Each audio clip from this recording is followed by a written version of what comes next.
Alrighty, folks, and we are back. I don't know if you guys are too young to have watched iCarly, but for the folks at home, I just did a Freddy intro.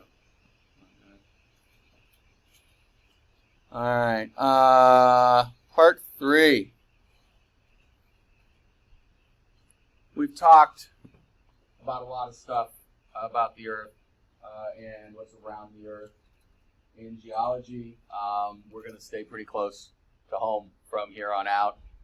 In earth science, we're going to go on to a full-fledged astronomy unit at some point in the semester.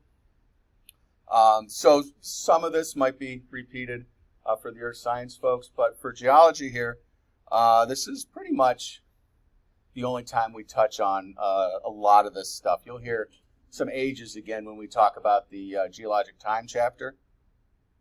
But otherwise, this is kind of it for Earth history. And that's primarily because we used to have a class. We technically still have the class. They just don't run it. We had a historical geology class that goes all the way back 4.5 billion years and comes up to the present. It's a lot of fun. But we need a dozen kids to register for it. So rally the troops and maybe we'll get it back on the books one of these days. We'll go to the Natural History Museum in Manhattan like we used to every spring. The good old days. So, 4.5 billion years old. Technically speaking, 4.6. Technically speaking, I think it's 4.63. We talked about decimals a little bit in lab. I think at when you're dealing with the billions here, I'm sorry, 4.54, there it is. I knew it had 2 digits in it. When we're talking about billions of years, and we're using the kind of science that you have to use when you're talking about something not just millions, but billions of years ago, taking it out to the second decimal place there is kind of, being a nitpicker. So we say about 4.5 billion in here. This is a 100 level class, right? So we keep it there. That is based on the age of a meteorite. All right. You might be thinking, wait a minute, I thought we were talking about the age of the Earth. Why are we basing the age of the Earth on a meteorite? Well, can anybody tell us? Actually, instead of me telling you. Yes, sir. I remember Bill Nye speaking about a theory they had for a while where the moon had been created by a large meteor hitting the mass in space that was the Earth, crashing into that, peeling off a piece, and becoming the moon orbiting around the Earth. Does that have anything to do with it? Not at all. But really? Yeah. No. Okay. But that would be Theia you're talking about, and they've lately been calling it a planet about the size of Mars. Did smash into us early on, and the debris did go on to form the moon. That's what they've been thinking for a while now, and they still think. So yeah, there was a lot of riffraff out there. Okay, a lot of riffraff out there, and that's very true. Everything that he just said, but not necessarily why we can or have to base this age on a meteorite. Anybody else? Yeah, in the back there.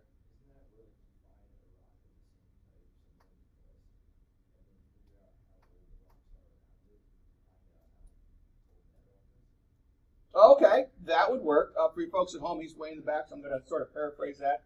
He said you find a rock in the crust and you find rocks around it, know how old those are, and therefore that rock is probably about that age. We're actually going to talk about that and give it a name when we get to geologic time. So, good, you guys are pulling bits and pieces out of your brain. That's awesome. But the one thing I'm trying to pull out of you is actually right here. It's the last bullet. It's called solar nebula theory. All right. So those are both 2 true things, and we will talk about them at some point. I don't know if we get to the moon in here, though.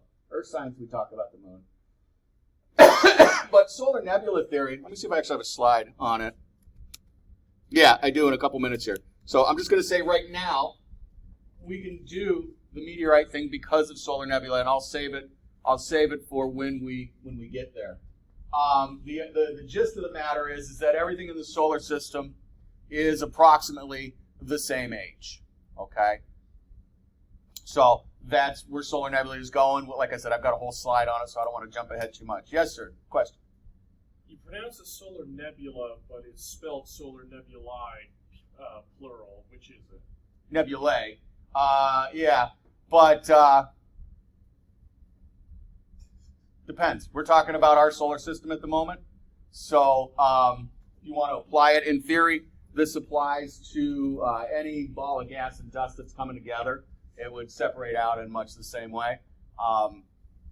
Folks, I think at this point you guys are pretty aware that there's more than one solar system out there, but there's one that we care about the most. So I've never pronounced it nebulae, but you certainly could, I suppose. Certainly could. And yeah, I don't know why they tack the E on there, but so I was pretty bummed. I was actually probably 15 minutes from this place about a month ago. All right.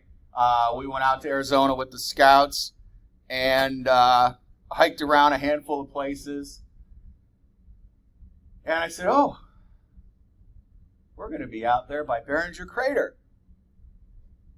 It'd be really cool to, just check it out, or let alone have a hunk of rock. I'm sure they're still chiseling off pieces of said meteorite, or at least the debris that it kicked up. It's a tourist trap. Privately owned. Somehow it's not any state land or national land in some way, shape, or form. There's a lot of Native American rights out there for land. A lot of the stuff that we saw was on various nations' lands. But I think this goes above and beyond. This seems to be very privately owned, and it was like $45 a person to get in. And it was just, cartoon dinosaurs and all that crap. I suppose there's not a whole lot of folks that want to see the Diablo meteorite itself or know what it is at any rate heading out there. But, yeah. For scale, this little brown rectangle there is, where's my mousey? There's mousey. This little brown black thing right here is the visitor center and or parking lot. I'm going to say that's probably the parking lot. So that's a fairly sizable hole in the ground. All right. Smashed in Arizona about 50,000 years ago. And there's a hunk of it there in the bottom left-hand corner. Bless you. That's not the scale, is it? No. It is for ease of view. Well, is what to scale? The hunk of meteorite there? Yes. With regards to the hole? Yes. No, not at all related. I didn't think so. Other than supposedly that piece of metal there made that hole. It's also fairly impressive that a hunk of iron can stick around for 50,000 years with just that small amount of rust, eh? But, anywho, so going back to a conversation about the moon forming, and, well, heck, even just thinking about the last time you looked up at the moon, it's got a heck of a lot of holes on it, doesn't it? All right. Is the moon bigger than us, smaller than us, same size as us? What do you think? Yeah, it's a good bit smaller. And it has all those holes on it. We've got every reason to assume that we got hit just as many times as the moon did. All right. What do we have that the moon doesn't? Atmosphere. An atmosphere, and hence weathering and erosion. So while there are only a few pockmarks that have been turned into tourist traps and visitor centers around the globe, we have to assume we have just as many as the moon does, if not more. But due to weathering and erosion, they're either erased or covered over with sediment. I wish I'd come across this guy's article a little sooner than I did when I was darn near finishing up my master's on horse toes. Really useful topic, by the way. There was a guy just north of me at University of Toledo who is starting a project on LiDAR. I don't say just come out, but LiDAR had just been made available to folks and ground penetrating radar. And there's all these cool studies they were doing down in Central America where they could finally see through the rainforest and picking up these different lost cities and so on and so forth. Well, this guy got the idea that he could use that to sort of peer through the ground a little bit and find all these buried craters.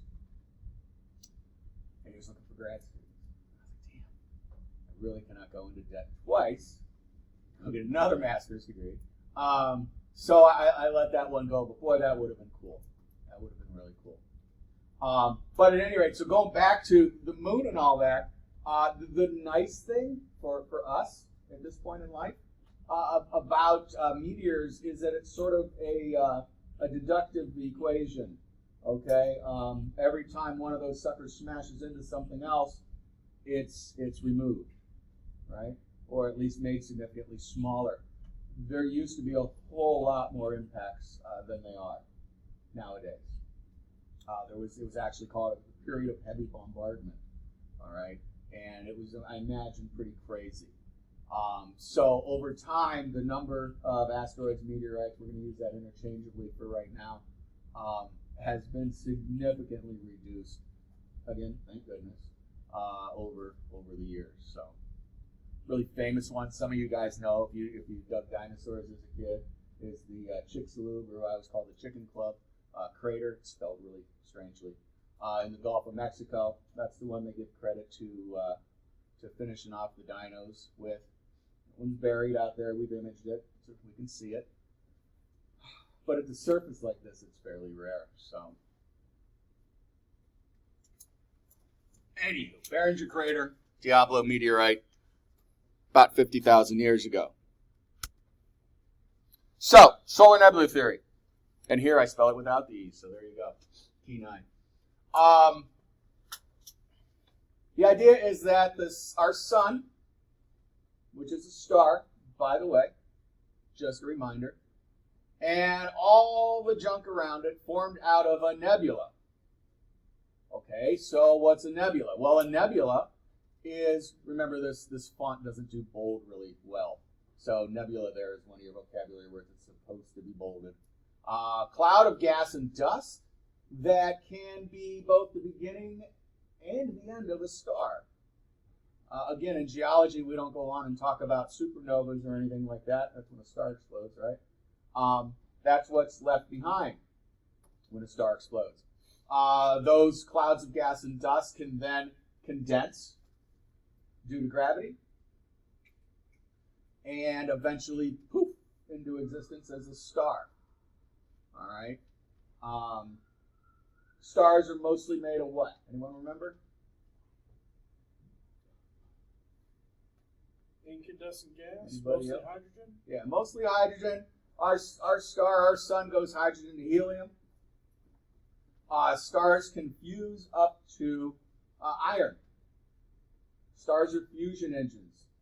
That's how we got our elements of the periodic table. If you're wondering how in God's name this is connected to geology, all right, I'm bringing it right back there to that first lecture. Periodic table, this is how we got our elements. You say, wait a minute, I don't know a whole lot about elements and or chemistry, but I know there's more out there than iron. Iron's fairly early on in the periodic table, and you're absolutely right. We got the rest of them through supernova explosions. At least that's the ongoing hypothesis and or theory. You got to get super, super hot. The stars just can't go past iron. It's really heavy, obviously, iron, right? There's heavier stuff, but so it starts to collapse in on itself and just fusion shuts down until it blows up.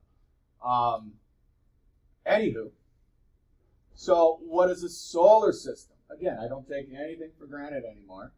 We're talking about the star itself. Any planets, dwarf planets, we have to say that now. Pluto's been demoted, right? It's been a while now that Pluto's been demoted. Asteroids, comets, moons, etc. etc. And the implication of that, hold on, this is spread out over way too many slides. That's what a nebula looks like, by the way. It's really cool. Mother Nature is an amazing artist. If you're ever bored one day, Google nebula. We've got some amazing, when the Hubble telescope went up, which is a while ago, and we've got different cooler telescopes up there now, but Hubble was awesome. We got so many images from up there. And while I don't see a crab in this one, I don't know, it's kind of like looking at constellations. Sometimes you really have to use your imagination. There are some that really look like, there's like the Cat's Eye Nebula. It really does look like a very cool cat's eye. So this is what a nebula is. Going back to, hold on, let me just check my slides here. Like I said, this is a condensation of, all right, I see where I'm going with this. So I'll just stay with, I will trust my slides right now. Apparently we are going to talk about supernovas. So you've all heard the word supernova, I imagine. But again, not everyone knows what it is. It's one of a couple ways that stars can die. Okay. Black holes is another one. Black holes are, dare I say, a little cooler. I don't know who wins the coolness competition there in the world of astronomy, but supernovas are pretty dang amazing. They are, as I said, an exploding star, and when that star explodes, it leaves behind a cloud of gas and dust, and this allowed us over time. The old live fast, die young thing was very, very true for stars. All right, in the early universe, these things would get super big, burn super bright, and not last anywhere near as long as they do nowadays. So we got built up our elements rather quickly. Remember that no matter what star you're building, no matter where, you're still just starting with hydrogen. So when you think about all the stars that are out there, there's an awful lot of hydrogen in the universe, and it goes to figure it's the most basic of the elements. So very, very simple.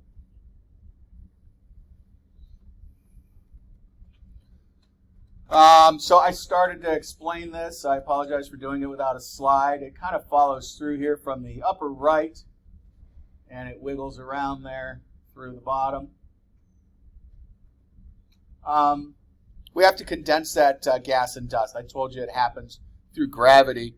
There's a few more forces in there that we don't need to remember in this class. If this were physics class or physical science, I might actually make you remember centrifugal force and conservation of angular momentum. But instead,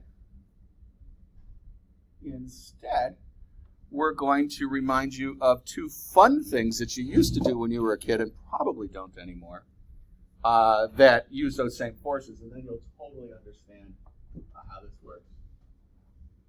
Remember spin art? Yeah. Spin art was pretty cool. My parents would never pay for it.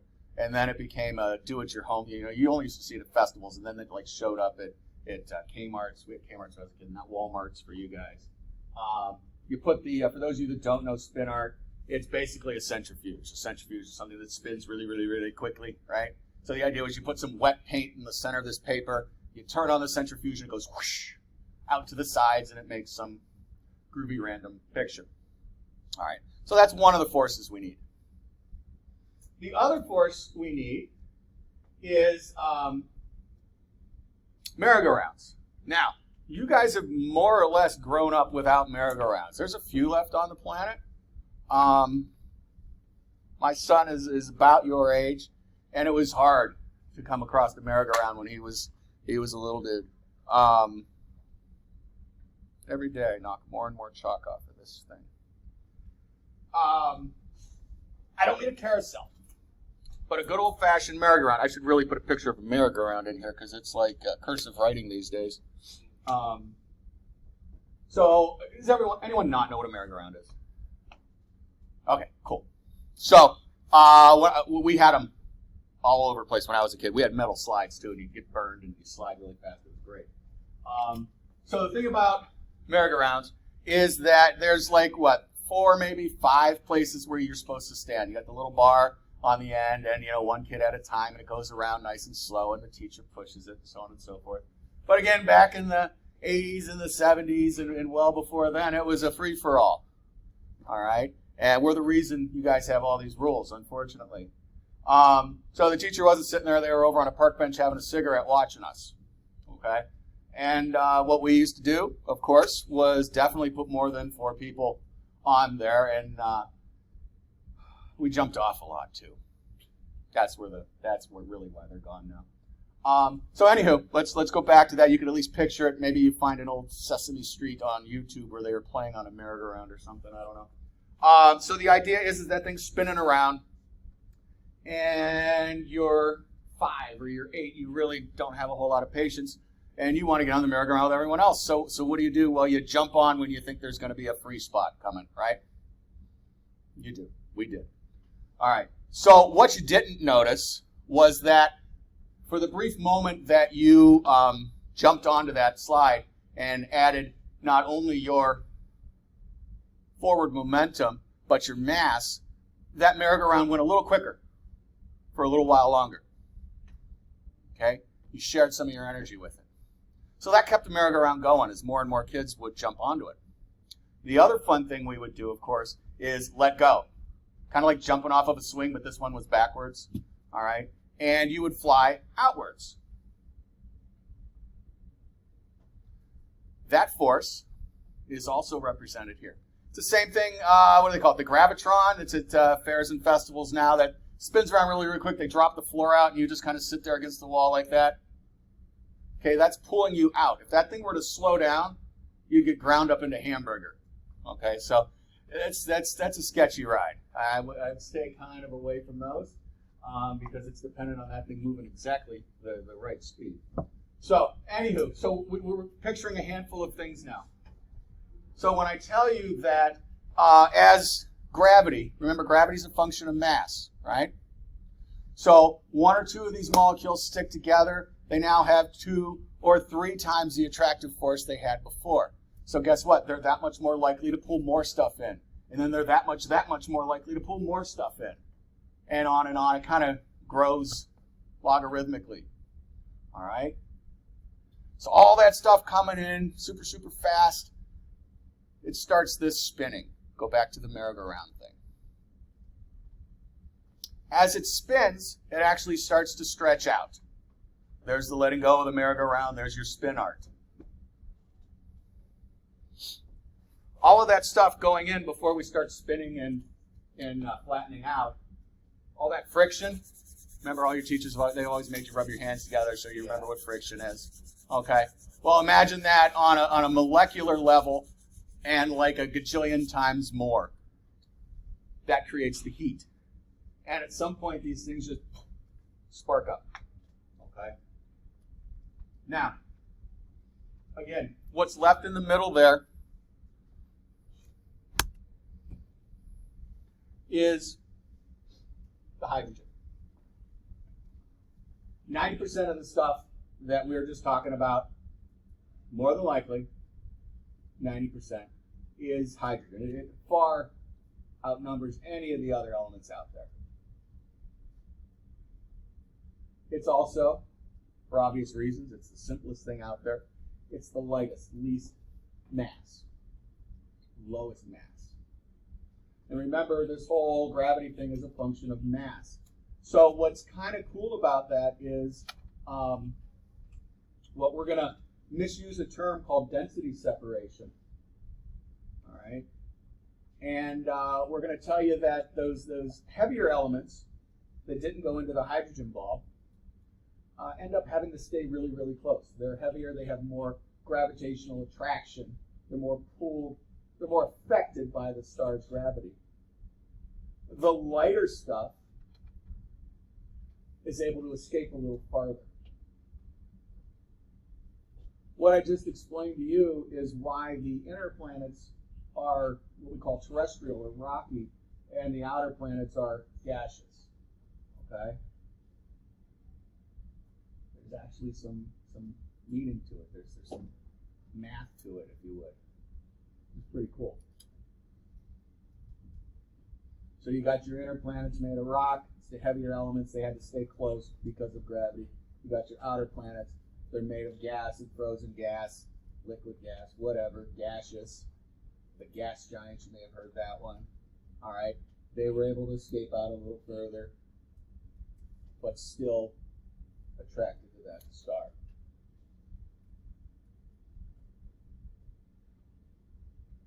The last word on there, accretion. All right, that's a word they use for the. Most folks use it just for the rocky planets coming together, but typically accretion and planet building kind of go hand in hand. Like I said, a lot of folks, me included, we tend to use it just for the rocky planets. So we'll say that the Earth accreted or Mars accreted. And just if you're shaking your head saying, I don't believe any of that crap, what's in between the inner planets and the outer planets? Yeah, a ring of debris called the asteroid belt. So, there's even more evidence there. Stuff that we used to say, I used to say didn't come together, but it could very likely be stuff that came together and smashed into something else, and for whatever reason, it just didn't reaccrete yet. I always bothered my wife in the movies because they always have to have the obligatory chase scene through the asteroid belts of all these different star systems. And she's like, okay, it's a belt, it's a flat, it's a disc. Just go up and over. I'm like, honey, that wouldn't be nearly as exciting. Okay? And plus, we have to lose the enemies. So you got to zip around all the asteroids. But yeah, this is a disc. You could just go under it or around it. It's that same determination where you decide not to get off on an exit when you see a traffic jam and you're like, oh no, I'm going to set this one out. I'm going to make it through. I'm going to make it through. Same idea.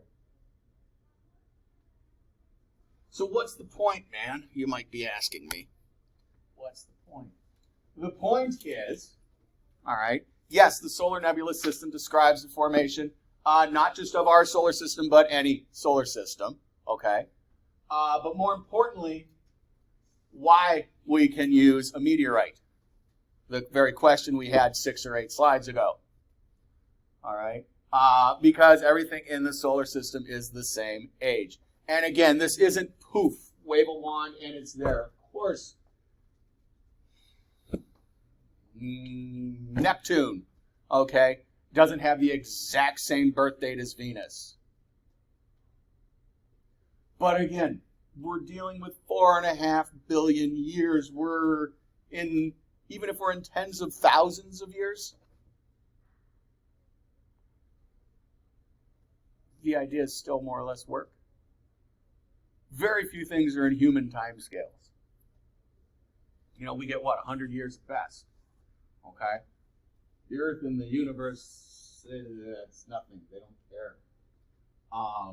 So we can't think about it in the same way we think about time with us. You guys are worried, I got to get to work in 20 minutes. I got to get to class in 3 minutes. I've got to pay a bill tomorrow.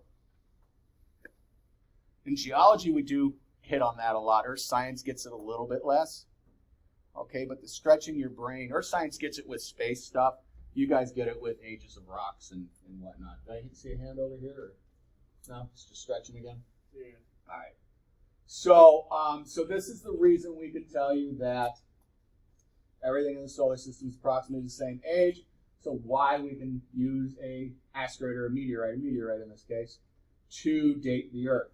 The better question is why do we need to use a meteorite to date the Earth?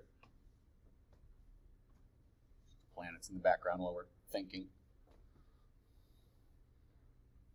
Why can't we just grab a chunk of really, really, really old Earth and say, here, this is how old it is? Yeah. The assumption I'm coming to is the closer to the center of the Earth is, the older it's going to be. And the meteor may have been closer to the center of the Earth than anything else. Maybe. I see where your logic's going there, but movements that you're making are telling me I'm wrong. I'm trying to find a polite way to say that, yeah. Go ahead. It's almost like how we said you look at other rocks around a rock to determine the age of it. Okay. You look for outer things in other places in the solar system to figure out what the age of what we are. Again, we'll scoot you over with him. You guys, you're right, but not right in the context. So, I mean, those are definitely things. All right, but they're not here. I actually mentioned, I see another hand. Yeah. They certainly aren't helping. They certainly aren't helping. It's you guys are overthinking. You come up with awesome ideas. Weathering and erosion. They're buried and or erased. Okay. Yeah, there's stuff out there. I think the oldest Earth rock we've found so far is right around 4.3. So we're pretty damn close. Okay. But it's literally, you've heard the old needle in a haystack thing, okay, which means it's really hard. Picture a hunk of sandstone, any size you want. It's got literally thousands of grains in it.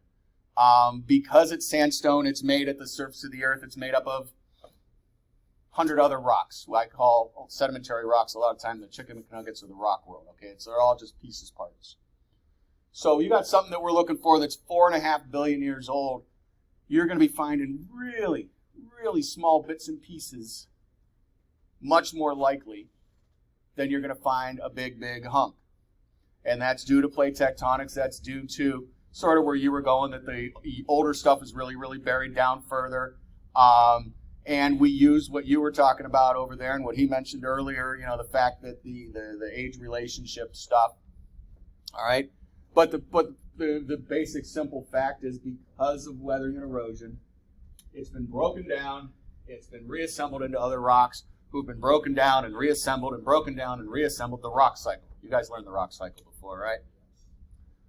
So when we get a fresh piece of solar system that just flies out of the sky and lands on the ground that has not been exposed to weathering and erosion for the last 4.5 billion years, woohoo! All right, that's pure unaltered stuff right there. So that's why they like those. And at this point now, that was one of the first ones we used. They all tend to be right around the same age, okay, which supports solar nebula theory. The moon, when we got back with their rocks, all right, was a good bit younger, which is why they had to come up with some other ideas for that one. And as far as really, really old rocks, you guys are super close to some, and some deep, deep earth rocks. Just go up into the Adirondacks, and there's a dark blackish green rock up there called anorthosite that's actually way more common on the moon than it is on Earth. We've got some right here. The Adirondacks are ancient, and what they're famous for is bringing up deep, deep, deep stuff. Okay, bringing it up to the surface. So it's nice.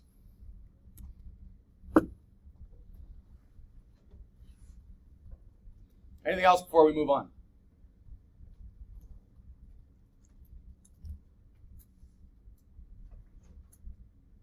Okay. And if you folks at home have any questions, please feel free to email me. You don't have the benefit of raising your hand, unfortunately. Surely I can't be the only one that leans here while they talk. For those of you at home, I'm leaning where there's a pile of about 23 pieces of broken chalk and 2 erasers, and I just slowly but surely knock it all off. All right, so we're one of those planets that came together as our solar system was forming. I had that picture up for a reason. Hopefully you guys stared at it a little bit. Where are we from the sun? Third rock from the sun. Third rock from the sun. Okay. I didn't like the show too much, and they stole the title from a really good Jimi Hendrix song, Third Stone from the Sun. But yeah, that's us. Okay. What is to our left? What is between us and the sun? Somebody else. Mercury and Venus. Which one's closest? To us. Venus. All right. So it goes Sun, Mercury, Venus, us. Then who's on the other side? Mars, okay? And I won't make you do the outer planets. I always forget the order, too. They're not important anyhow, right? Jupiter, Neptune, and Uranus, I think. You forgot Saturn. Oh, gosh. Yeah, see, and that's what I do, Saturn and Jupiter. I never remember who comes first. But at any rate, the really cool thing I did forget to mention one thing. What's really cool about the solar nebula theory is we could look at our siblings. We could look at Venus, and we could look at Mars. And there are folks that do this. All right? Planetary geologists and folks that even work on the planet here that want to see where we're going when they talk about climate change and where the future is and so on and so forth. Because we know that we all have approximately the same birth date, all right? Venus, Gaia, and Mars. We look to our left and say, wow, Venus, what the hell happened? We look to our right and we see Mars and we say, wow, Mars, what the heck happened to you too? Mars is a little further out. It's a little smaller. And as such, their atmosphere didn't last anywhere near as long as ours. Mars did have an atmosphere. You guys have been hopefully seeing some of these images that come down. There's sedimentary rocks on Mars. There are river deposits and lake deposits on Mars. It looked like more or less this at some point, which is even, again, kind of supports this stuff that we're talking about. But the atmosphere left way too early. And we look the other direction towards Venus. Venus is pretty dang close to us, but it's a good bit closer to the sun. And they use a lot of words to describe Venus's atmosphere, but suffice it to say it's really thick and really hot, okay? Say, wow, Venus, what the heck happened? They use the word runaway greenhouse effect. I don't like that so much, but you may have heard that one. So we could compare and contrast, again, with one constant we know of that we're essentially the same age. So that's what's also cool about that. All right, so, anywho, the favorite child right in the middle, we accreted, and we accreted out of elements. Probably could have figured that one, huh? Elements make minerals, minerals make rocks, and the earth is made up of rocks and minerals. We started off, though, as this really cool flaming ball of goo in space because, again, of the aforementioned frictional heat and whatnot, all right? It eventually, though, did have to cool off. How do we know that it cooled off? Well, we have a solid surface. How do we know that it hasn't completely cooled off? Occasionally it leaks.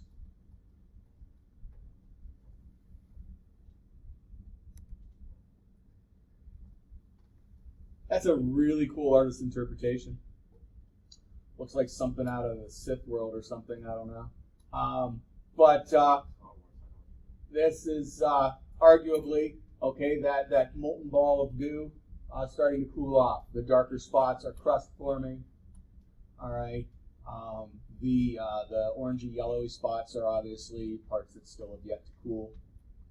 And arguably might end up being plate boundaries one of these days.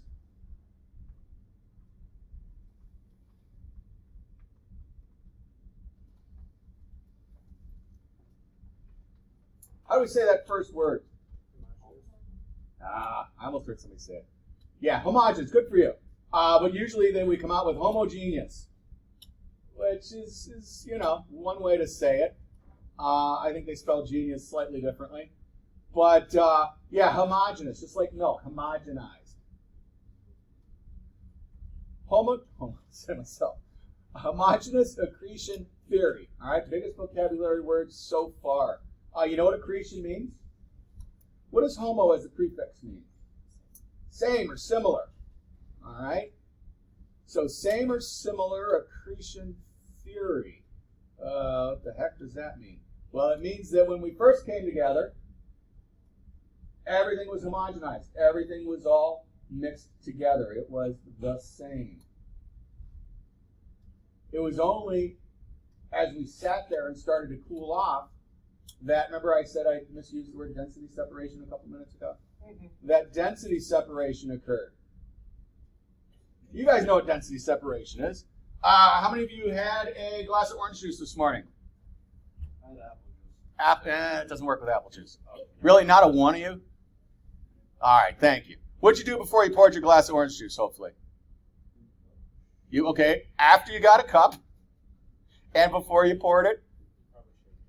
Thank you. You know what I'm fishing for here. All right, you guys got to throw me a bone every so often. All right, what do you do with orange juice? You shake it up. Why? Yeah, because all the good stuff's on the bottom.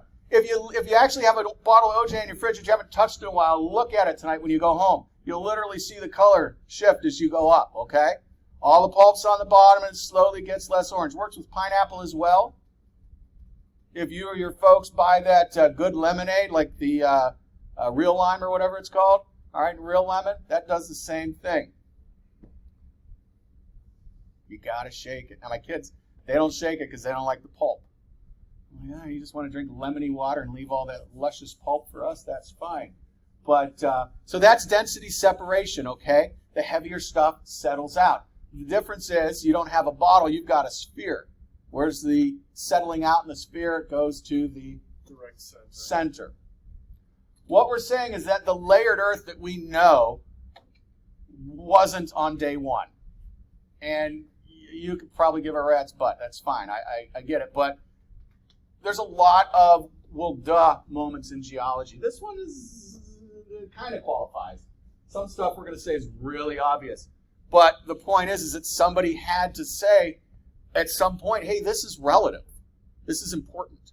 Relevant, not relative. Relevant. Of course, when all these elements are smashing into one another and you are this flaming ball of goo, it is probably going to be just that, a big mishmash of everything, right? But as you sit and it settles, it sorts itself out. So our heaviest stuff, iron and nickel, remember back to the discussion about the layers of the Earth? That's the stuff in the core. All right? The lighter stuff didn't go so far. I don't remember if we told you or not, but the crust is fairly silicon and oxygen rich. We're going straight into minerals and geology after this. Earth science is going into weather, but they'll get geology eventually. You guys will hear all about silicon and oxygen. It's totally all over the crust. It's like the flour and sugar of baking. It is it's a lot, a big proportion of it. So we got our layered Earth. And boy, they just had to give it a really long, complicated name.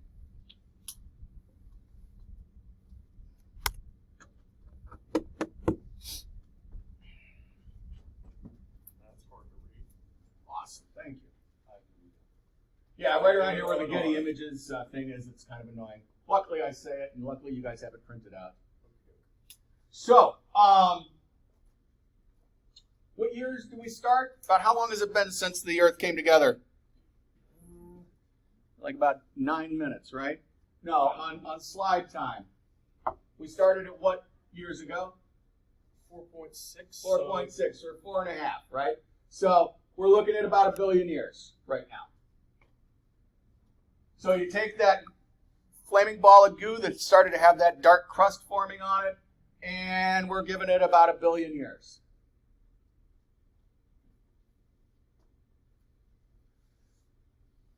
You may have heard that when things get hot, they expand. When they cool, they contract. All right? The same idea happens here. And a lot of this is stuff we know to be in real life that we could say, okay, well, it happens in this case, it happens in this case, it happens in this case. This case is very similar. It more than likely happens here. Again, this is that indirect kind of thing we talked about, right? We weren't there taking notes, but we know how rocks behave today. At any rate, the crust cooled off. The inside obviously hasn't. We know that as things cool, they shrink. So what happens when we have the inside stay the same and the outside shrinks? Well, go and put on a pair of jeans from when you were 10. Some of you, bless your hearts, might still be able to fit into them, but I'm guessing most of you cannot. What happens? The seams pop, et cetera, et cetera, et cetera, right? So that's where we're going for here. The crust cracked. You want to call those our first plates for me? Feel free. It's changed, I'm sure, dozens and dozens and dozens of times since then. But that arguably is the beginning of the first plates. More importantly, though, where we're going with this actual slide, is that the stuff on the inside was able to leak back out again. And we had what they call as worldwide volcanism. Volcanism, volcanic activity on a worldwide scale. And we don't necessarily mean the big pointy mountains here. All right, to borrow a term from a little later in the semester, something we call fissure eruptions. All right, picture a big old crack in the earth that's just all smoky and gassy and lava-y and big cut bleeding on the earth. All right, that kind of worldwide volcanism. Picture stitching on a softball.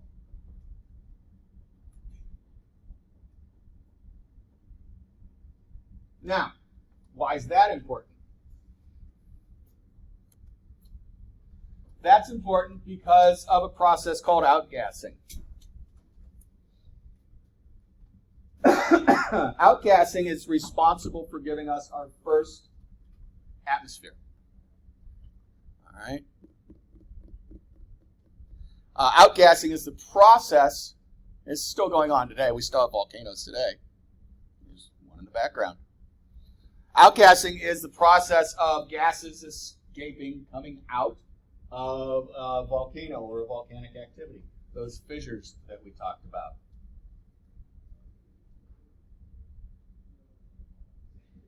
What? Sorry. Yeah, I don't know which one that is. Sorry. What a lot of folks don't know is that those big clouds of smoke that come billowing out of there are mostly water vapor. All right? Water vapor is the primary gas coming out of any volcanic eruption, but it's chock full of ash and all kind of other goodies, okay, which is why it looks so different. It looks so smoky, as you were.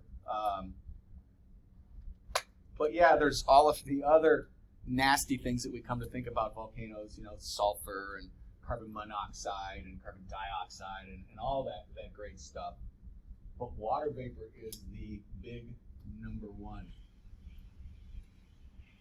And as I said, why we even care about this is that this is how we got our first atmosphere. Now, before you start writing all this stuff down, in fact, please don't. All right, I want you to think about this before, because if you're thinking, you're like, well, wait a minute, you just said the whole damn thing was lava. So those gases were probably sneaking out then. Why is it different now, right? At least half of you are thinking that. Because if it's gases that escape out of lava, then that was going on the entire time. There's one huge difference now, all right? One huge difference. And that is that the majority of the planet is solid rock now. We only have these handful of places. Mind you, they're giant seams all over the place. But percentage-wise, the surface is solid rock, and as such is significantly cooler. What holds, you guys remember, this is going back many, many, many slides. What holds our atmosphere to the surface? Gravity. Yeah, and I think I heard it back there too. Gravity. Gravity, again, is a function of mass, and short of that time when something smashed into us and took a little bit for the moon, and arguably left a little behind, our mass has been essentially the same, so our gravitational attraction has been essentially the same. So we have every reason to have been able to hold an atmosphere the entire time.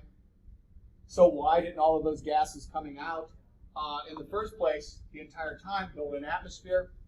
It was too hot. They boiled off. Okay. If the whole surface of your planet is essentially on fire,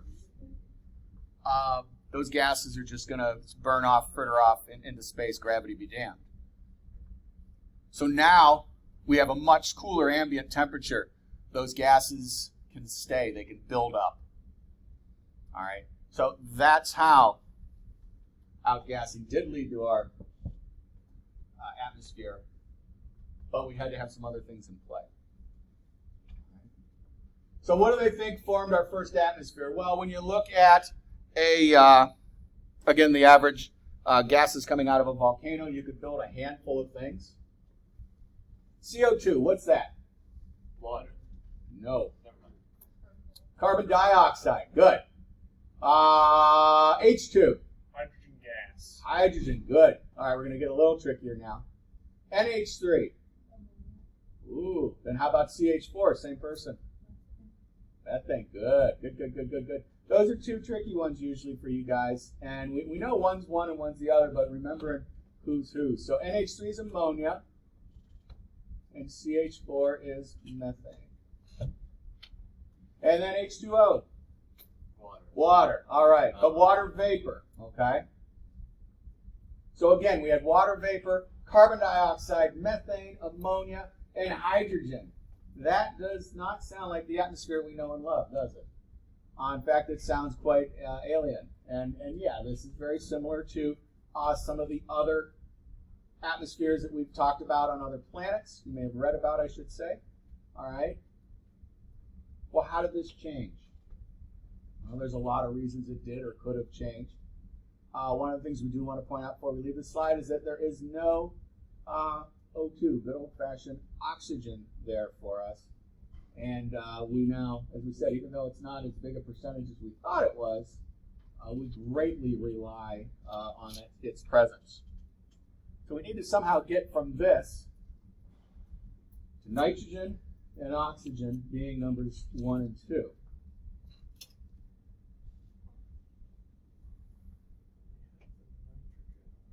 Oh, they're all there. Yeah. We got carbon, hydrogen, oxygen, and nitrogen. Those are the 4 components for life as we know it. They always put that as we know it on there.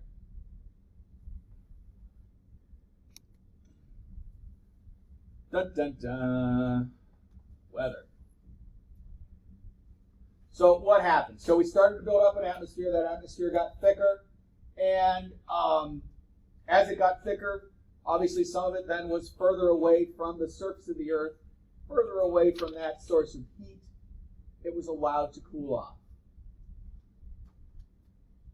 What do you call it when water vapor cools off? Not freezing, but it changes states of matter. I mean, it's right there on the slide. Condensation. All right, it condenses. Good. Condensation. A lot of things are right there on the slide, and you guys just blink at me. So I don't take it for granted. So the water vapor was allowed to condense and turn into liquid water. All right, and I don't necessarily mean it for this class because there's a lot of important things, but every time this comes up, be it in earth science, geology, environmental science, whatever I happen to be teaching, if there's one thing I want you guys to leave knowing is that clouds are not made out of water vapor. And somewhere you get that into your brains and it never, ever, ever leaves. Clouds are either water droplets or ice crystals. They're not vapor. It doesn't sound like a horribly important thing, but it actually is, as far as the whole weather mechanism and all that jazz. All right, so, anywho, water is condensing. Well, it's condensing and hanging out. And the water droplets, you may or may not know, they love to stick to other water droplets. All right, they're polarized. I say hydrostatic. That's not the word I wanted. But they love to stick together. Okay. Well, you also know that water loves to dissolve stuff. And what you don't probably know, and it's not a vocabulary here, I don't want you to worry about it, but there's something called condensation nuclei out there. And while water does love to stick to itself, sometimes it needs a little something to get the ball rolling. It needs a little speck of dust. Or in the case of acid rain, it needs a sulfur molecule something floating around, or if you're by the beach, you notice the air actually smells salty, right?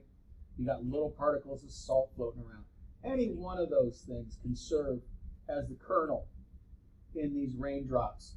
And as these raindrops come together because of gravity, again, talking about gravity way more than you would have thought for an geology class, huh? As they come together from gravity, they start to form something we all know and love, clouds. Okay? And as the clouds get bigger, they're not only bringing more rain in, but those drops that make up the clouds are getting bigger and bigger and bigger. And at some point, they get big enough where they're more attracted to the Earth's gravity than to the cloud's gravity. You didn't think you'd leave here today learning why it rains, right? All right, so that cloud starts to fall apart. The sky is crying, all kinds of wonderful metaphors we have. But yeah, rain is literally that cloud being torn apart by gravity.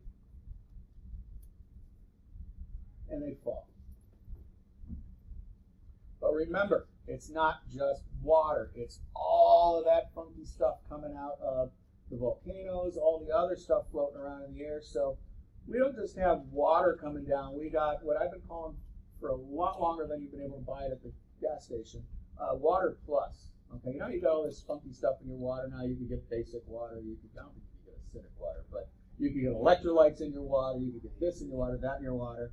All right, I should have marketed it, patented it a long time ago. I call it water plus. Water with all kind of stuff dissolved in it.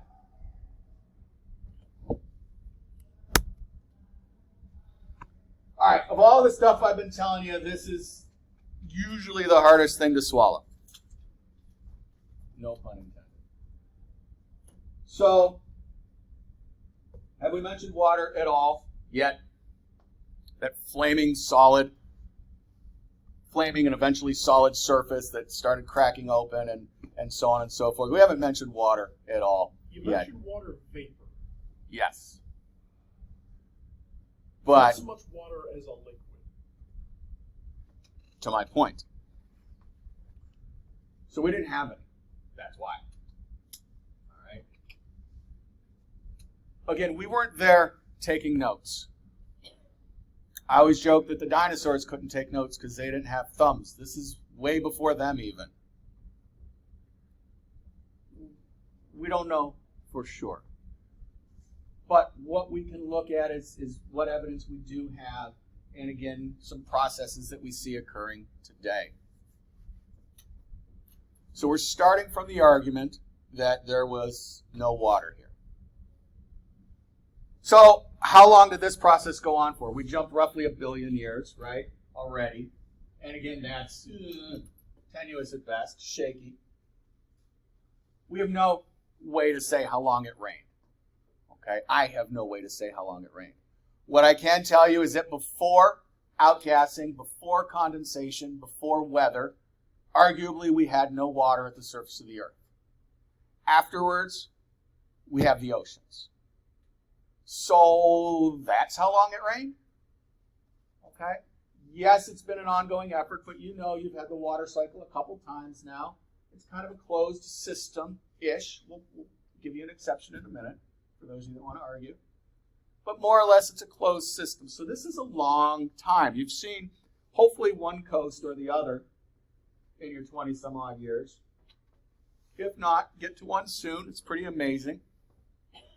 At the very least, if that's not in the immediate future for you, at least get up to Lake Ontario and look north.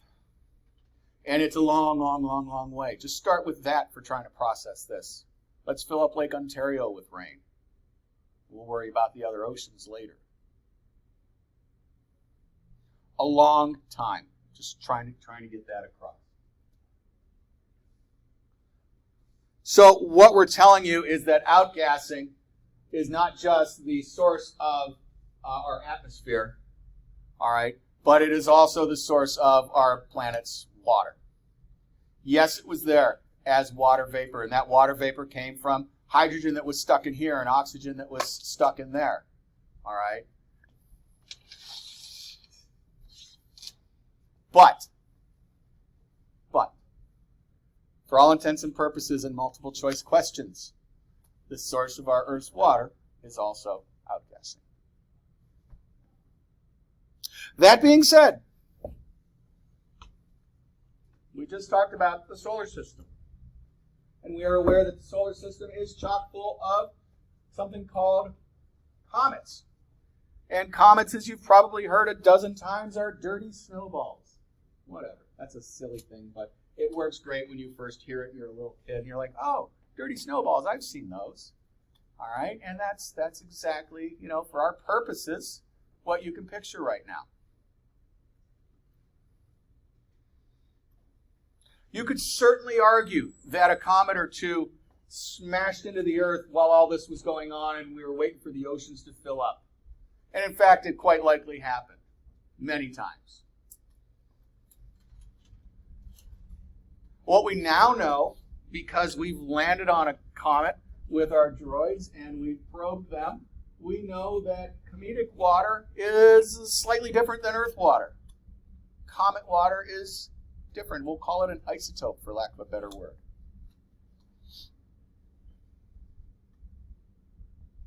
So we look at our oceans. We say, okay, show me all the comet water. And it just ain't enough. It's there, but it's not there and enough to argue that it formed our oceans. They're still going on about it. Every so often you'll see an article pop up that this side of the argument is trying to, gain some stuff. Because it is a lot to believe. That's a hell of a lot of rain, is it not? All right? That is a lot. I get it. So, and even some folks that know a lot more about it than we do think that it's a lot to count on. So they're trying to find these other ways. But unless somebody could come along and show that cometic water breaks down, I don't know if it's above or below H2O. I don't know in the isotopic range what's going on there. But someone can show that it breaks down, we'll just say, into Earth water that we know and love. And you say, okay, well, there was a lot of it, but over time it broke down, and now we just see the Earth water. That's why the ratios aren't quite the same, blah, blah, blah, blah. And it hasn't happened yet. So right now it remains a secondary source of the Earth's water. Okay, undeniably, we got thwacked. But how much it contributed is seemingly not a whole lot. But it may have very likely been the first water on the planet. Are we good with the water? I got a solid 12 minutes. I know your brains are full. Speaking of water, you're overflowing and whatnot, but we got a few more things to get through, so I'm going to try to just kind of stick to it really quick here. There's another big vocabulary word, photochemical dissociation.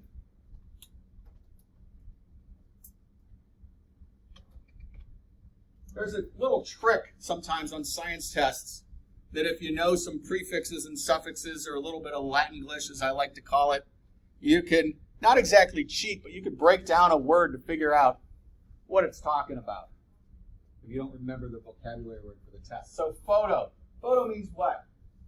Light, yeah. Chemical. Well, chemical means chemical. How about dissociate? Disassociate with some colleagues.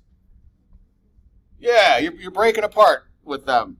You're putting some distance between you. All right? So light, chemical, break apart. That's what photochemical dissociation means. In the presence of sunlight, what chemical? Water vapor, apparently. It breaks into O's and H's. So that's what we're dissociating. We're dissociating water vapor. And sunlight does it. It's happening right now. Right out the window. Do you see it? No, you can't see it. But we know it's happening. When did this start? Well, this started probably as soon as we had water vapor in the air. Shows up as a slide here, sort of implying a timeline. We've been working on a timeline. But it's been going on for a long time. Why do we care about this? We care about this because we don't want to build clouds anymore, right? We're done with the rain? No. We care about this because this is how we get ozone, O3. Oxygen loves to stick together. You see O2 all over the place. There's a handful of elements you might remember from chemistry that go they like to stay as two of them. Okay, no matter what, they like to stay. Hydrogen's another one. O3 is something that oxygen likes to do, but, and I'm anthropomorphizing the situation a little bit, I apologize, but it's a lot easier for it to go to O2 and instead of that oxygen being attracted to an O2 that already exists, it's going to go to a single oxygen. I don't know the shell structure to support it. I'm sure it's there somewhere, though. Okay? You chemistry fans out there, get it. Why do we like ozone? We told you the other day.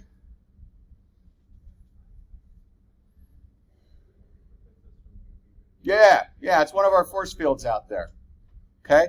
So now we're building up an ozone layer. So once we had an atmosphere going, once we had water vapor up there, we're building clouds, it's raining, we're forming ozone. We're starting to make that planet we know and love. Getting there. So, again, I'm trying to speed things up a little bit. I apologize. You guys do have access to these slides. Remember I told you this was water plus, right? Water plus. In addition to the H2 and the O, we talked about carbon, hydrogen, oxygen, and nitrogen a couple minutes ago. Those are the primary components for life as we know it. They were floating around in there as well. Think about your methane, think about your ammonia, think about the random hydrogens and whatnots. All that was in the mix.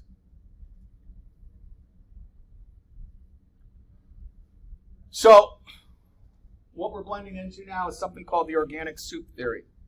Okay, another bold print vocabulary word. And not the stuff you'd buy in the Crunchy Nutty aisle in Hannaford's. This is organic in another way. Couple folks about your age were at the University of Chicago about 70 years ago and came up with this, well, probably their graduate advisor came up with this idea, but they got some credit for it. They took what we believe to be in this early atmosphere. They took what we believe to be in this early ocean, and they put them together in all of these beakers and tubes and Erlenmeyer flasks and rubber stoppers and tubes and whatnots. And they gave it some energy. Spark of lightning, to be exact. 1.21 gigawatts, I think, as they say. And they let it sit. And they got this brown sludgy crap. They're like, oh no, it ruined. But they looked and saw what was there, and then they did it again, and probably did it again, and did it again, and every time they got the same stuff. And what they were getting were amino acids and proteins and sugars, and if you've got a bio background, you know some of those are relatedly sort of the same-ish things. You can't build one without the other kind of thing. Did they make life? No, they did not make life, but they made the fundamental building blocks of life out of inorganic compounds, more or less simulating nature. So, we don't really talk about this a whole lot in here. Again, historical geology, Geology 102, used to be where we would go off and explore this a good bit more. What we do know is that at about 3.5 million years ago, more or less the same point we've been for the last several slides, we have rocks that are that old that have fossils in them. And those are fossils of structures that are made out of cyanobacteria, blue-green bacteria. Hopefully no one in here has heard the words from their teachers, blue-green algae. All right? We haven't called it algae in a long time, but it's still a war we're waging. I got 5 more minutes. Please bear with me. So, believe it or not, bacteria is alive. That's why you have antibiotics, right? Because they're killing that bios. Bio is life. So bacteria is a type of life. Viruses are not, though. That's why the doctors, it's hard to give you a medicine for a virus. We're working on antivirals, though. But viruses are not alive. Can't kill them. But bacteria is alive. And it's everywhere. It's still today. It's in your shower at home if you don't clean it regularly. It's at the beaches. And you quite probably, in streams, quite probably have called it algae. When you stepped on a rock and slipped and swore at the rock for being slippery. Damn algae. If you stopped and looked at it and cultured it, you'd probably see that some of the time, at least, it is a bacterial thing. Cyan is a shade of bluish green, hence the name. And we see it show up in the rock record, as I said, at 3.5 billion years. So, how do you get from the test tubes full of amino acids and whatnot to this? We may never know. But they showed a way where we could get the fundamental building blocks. These are arguably quite simple and arguably quite complex. Because if you know anything about life at that level, you know that, let's say, chloroplasts can't exist on their own because they produce energy. Mitochondria are the animal equivalent of them, right? So arguably, chloroplasts and mitochondria can live by themselves. For a bacteria to incorporate those, it's kind of like putting a grocery store in your house. It's really nice. This is a stromatolite. Remember I said that there were structures containing the cyanobacteria? All right, this is sideways. I had to, in order to keep it big enough for you guys to see the layering, I had to turn it sideways. So look at those little squiggly lines, and then imagine that rock you just slipped on the last time you were in a creek. Okay? These are layer upon layer upon layer of bacteria building up. And what is that stuff? It's filamentous, it's slippery, it's sticky, it's all kinds of stuff. It gathers sediment. The whole time the water's flowing, whether you're at the beach or you're in a stream, okay, it's getting filled up with gungata. And then what happens? More of it grows on top. It's like a layer cake. All right? Sediment, bacteria, sediment, bacteria, sediment, bacteria. So we still got these things. You see them in the tropics. And what it took, again, was a little bit of just dumb luck, because we found these things. We didn't really know what they were. They obviously looked like structures. And again, if you follow the Mars stuff at all, you know that every so often they'll say, well, this looks like something we'd see on Earth, but it could also be created in an inorganic fashion, so we don't want to jump to conclusions, blah, blah, blah. Same idea. But somebody who studied these things saw those early rocks that someone was having problems with, and it's like, dude, those look exactly like my stromatolites. And they put 2 and 2 together and found out that they were fossilized stromatolites. Stromatolites are not organisms. They are condos. They're apartment buildings. All right? The bacteria lives on top of these things, and they layered all the way down. We like that because they are photosynthesizers. I mentioned chlorophyll just a moment ago. Well, actually, I mentioned chloroplasts. All right? We like chlorophyll because it makes oxygen. You got a cramped little apartment, put a couple plants in it. You'll freshen your air up. I don't have time to get into the symbiosis that's going on right now, but suffice it to say that the photosynthesis gave the bacteria something it needed. The bacteria gave the chloroplast something it needed. Neither of them wanted oxygen. All right?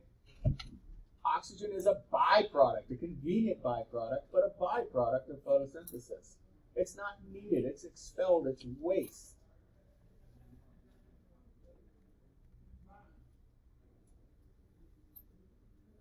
So those cyanobacteria, over time, again, how much time? A lot of freaking time. Pumped O2 into our atmosphere.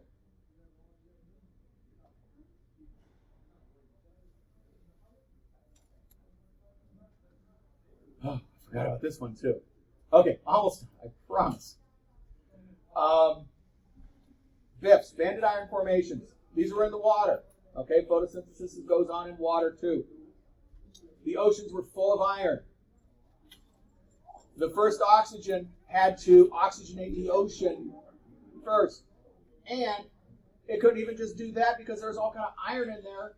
Look back to your formulas, you'll see the iron in there. All of that iron turned into iron oxide and fell out of solution. Made the deposits that we're still mining today. Then it oxygenated into the water. Then, once the water was full, it started to bubble out and fill the atmosphere. BIFs are really cool. I got a picture right here. Sure did. All right. Looks a lot like a really cool countertop.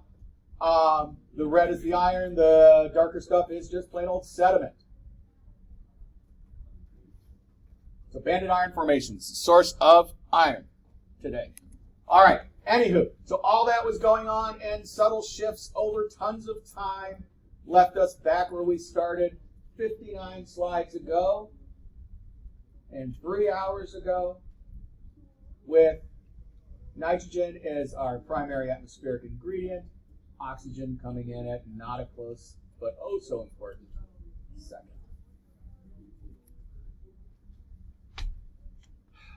I'd say any questions, but I know you just want to get the heck out of here. Yes. So, thank you for your patience. We went about 15 minutes longer than we've been going, but we're still within our time, believe it or not.